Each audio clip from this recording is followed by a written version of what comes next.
Let's get a voice in fact, from the corporate sector. Rajiv Bajaj, Managing Director of Bajaj Auto, is, of course, joining us. Rajiv Bajaj, respond to that charge by Suhail said that this is not just about Ramalinga Raju. It actually is exposing the ugly underbelly of corporate India, which is chasing profit without any kind of ethics, without governance, chasing valuation and not values.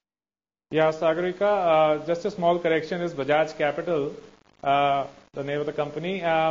Coming to your question, definitely this is a big shocker, and this is probably not the first to come, because you hear of such incidents in hushed tones behind the curtains, but it has never come out so far on the surface so openly and blatantly as it has in the case of Satyam.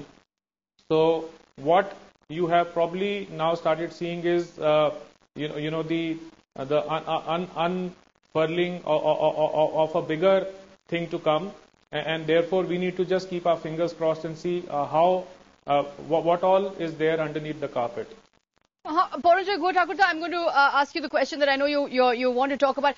The relationship between journalists and the corporate class. When the politician is guilty of scams, we beat up the politician. But is there a worshipful relationship between the journalists and the media and the corporate class? Whereas Suhail Seth was saying we don't ask questions of the corporate class, we don't call them to book, we don't hold them accountable because it's cronyism, it's a cozy relationship.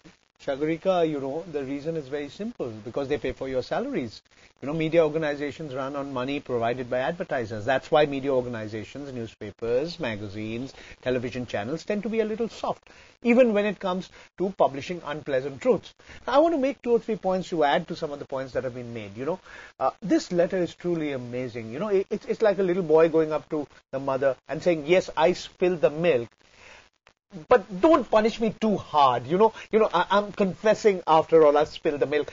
Be a little soft when you punish me. That's the kind of tone that's coming through. Second point, what I find truly amazing is towards the end of this letter, Mr. B. Ramalinga Raju has said, Mr. T.R. Prasad is well placed to mobilize support from the government at this crucial time. Who is Mr. T.R. Prasad? He's a former cabinet secretary. Suhail talked about that unholy nexus between big business and politics. It's there in black and white. It's truly amazing that the kind of things he's written and what he's got away with. And to add to some of the rhetorical questions already raised, when did you last see an auditor in India behind bars? You haven't, Is this the worst scam for corporate India? Yes and no, The Harshad Mehta scam was pretty bad. The Ketan Parekh scam was also pretty bad, When a couple of hundred companies vanished with money you raised from ordinary investors, that was pretty bad. So we are, as you rightly pointed out, you're seeing the underbelly of Indian capitalism. You're seeing the worst kind of crony capitalism. Why did this whole house of cards collapse? Because Mr. Raju at some point of time had an unholy relationship with these real estate firms run by his sons and his relatives. By the way, those companies have the contract to build the Hyderabad Metro. Whether they'll still have the contract or not, time will only tell. Right. But so this is the worst kind of crony capitalism that you see. And in my opinion, why did Mr. Raju write this letter? Because I